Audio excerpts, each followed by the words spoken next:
واسأل القرية التي كنا فيها والعير التي أقبلنا فيها وإنا لصادقون قال بل سولت لكم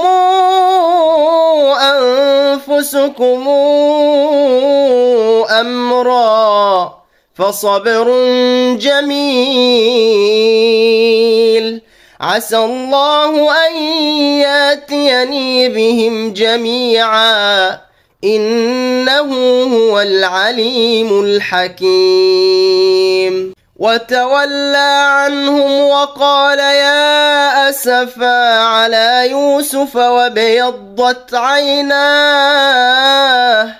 وابيضت عيناه من الحزن فهو كظيم قالوا تالله تفتأ تذكر يوسف حتى تكون حرضا أو تكون من الهالكين قال إنما أشكو بثي وحزني إلى الله وأعلم من الله ما لا تعلمون يا بني اذهبوا فتحسسوا من